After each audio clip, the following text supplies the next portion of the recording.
Let's talk about the episode. Let's talk about the episode. So, Hannah, like, you better than I ever be, because I wouldn't have sat there and begged and plead to save my idiot son, the same idiot that sat there and told his sister to go back into that life she just left. You sitting up here begging and pleading with this man to save your idiot of a son life, even though he deserved to get shot after all the stuff he did, and telling his sister to go back to that life of crime that he just left.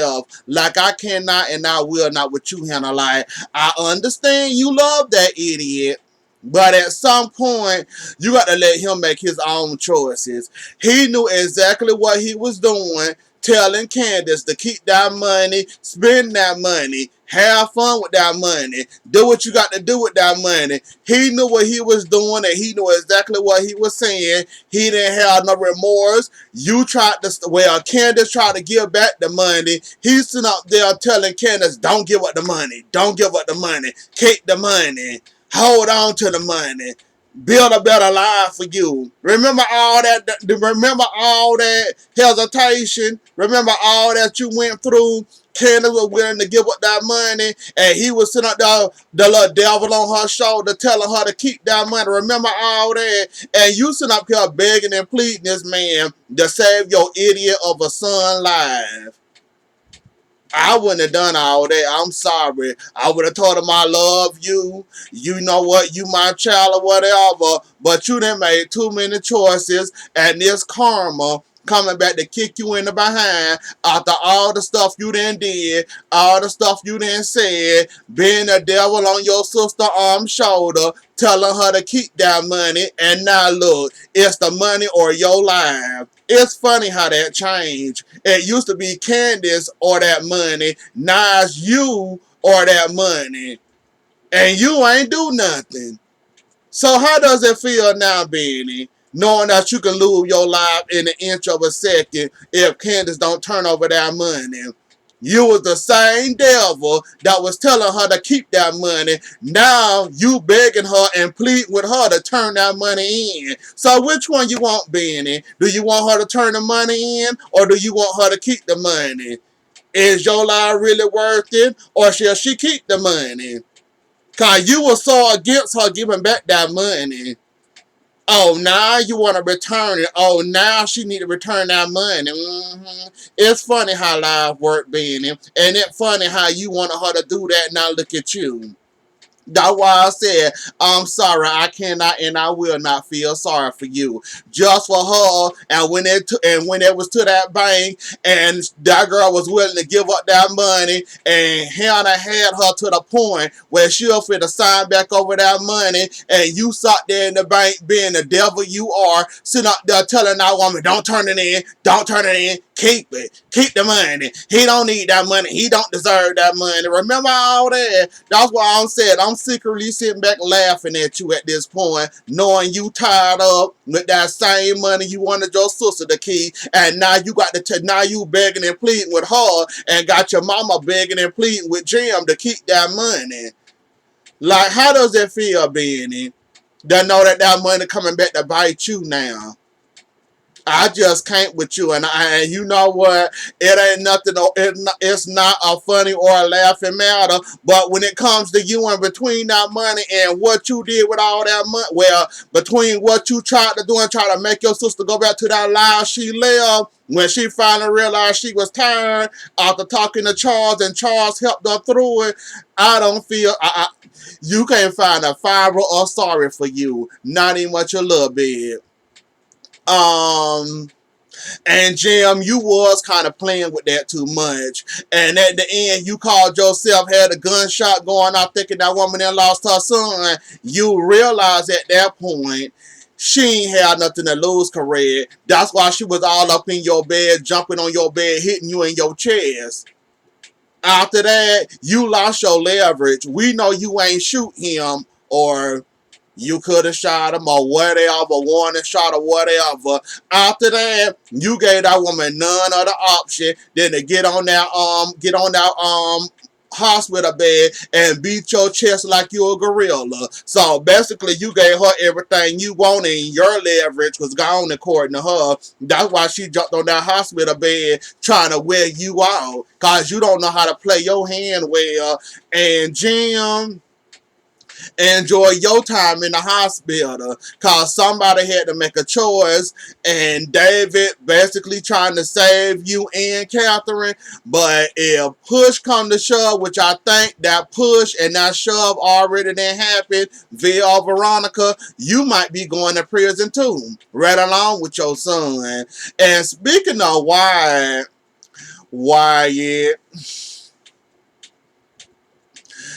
I don't know if you still on one, or you done lost your mind, or whatever pill you on and got you up there in the clouds, above the clouds, over the clouds, way up there in the atmosphere. I don't know what type of pill that was, but whatever pill that was, you must have lost some brain cells with that high.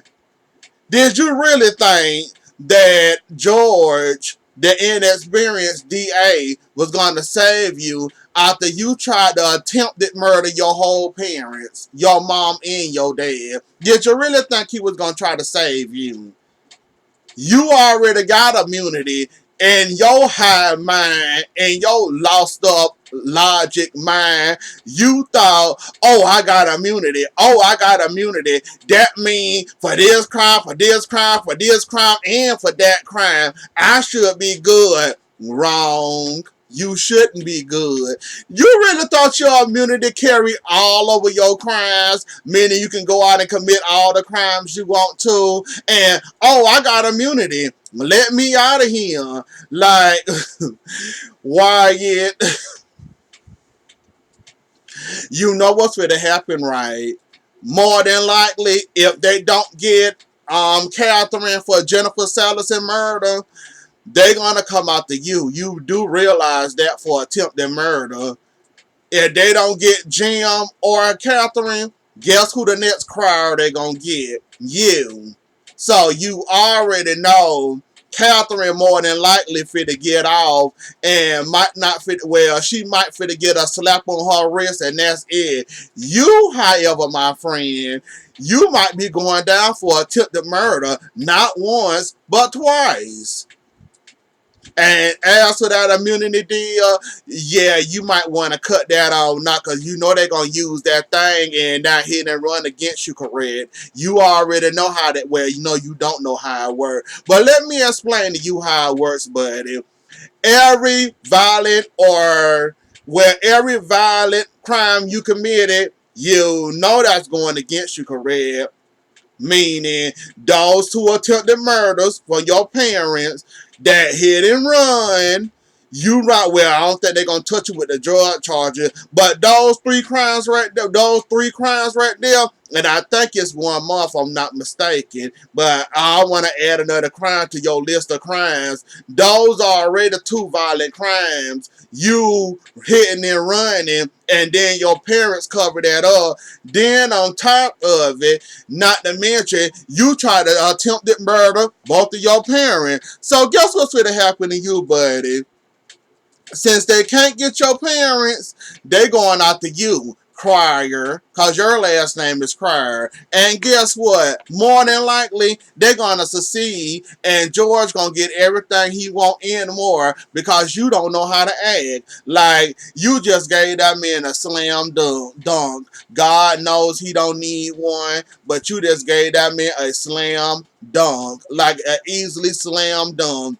Forget Jim, forget Catherine. If he can try, and if he don't get them, guess who he going after? Guess who he going afterwards? Well, guess who he going after? Well, guess who he's going after when he done playing with them? He coming after you, buddy. So you better hope. Well, you better hope Jim give a darn enough to try to save you.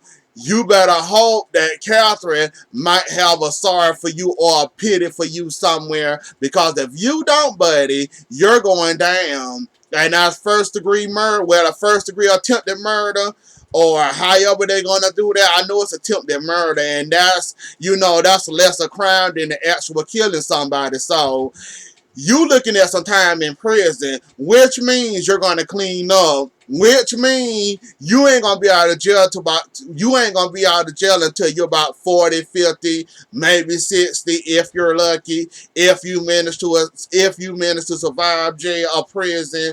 So while you sit up there harassing your mama and picking at your mama, having fun with your mama finna get out.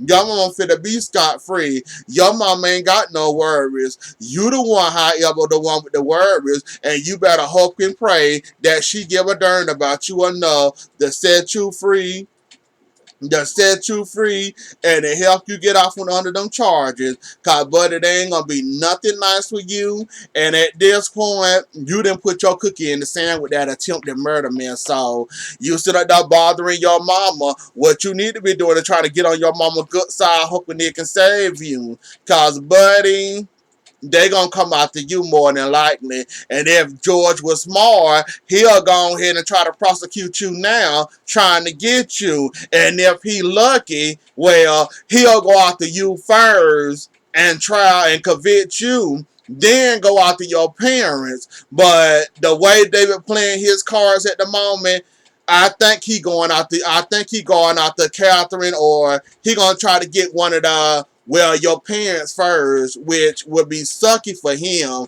when he already got you on attempted murder charges. And if George was smart, which I don't think he's smart, he gonna try to go after your parents first. So you got time to sulk in. You got time to, get from under the clouds, or get from out for well, get from you got time to get from out the clouds and drop on back down to earth. So we gonna see how George play this. We already see he ain't very smart, so we already know that whatever he playing, yeah, it ain't gonna work for him. Madison and Jeffrey. Jeffrey, them anxiety pills, you must still be in the class too, buddy, because ain't no way on God's green earth. I don't care if they fits in the house, getting out all the bullet wounds. Just the fact that I got to relive that moment every time I walk into that house. You better than I ever be. I'll be in somebody's hotel, or the Artesian Hotel, or somebody's hotel, for I ain't got to relive that. Once you come down from them anxiety pills, well, you like living in chaos. Your parents put you in chaos. You've been in chaos all your life. So, like Madison said, you don't know what being alone is like. You so used to your parents taking care of you. You love the abuse. They like the abuse. You was born into the abuse. And you so used to living comfortable in your domain when it comes to that abuse. Madison don't understand why you like living in that. He don't understand why you won't live out on your own, go out, make a living for yourself, try to do stuff for your own self, or whatever. He don't understand that.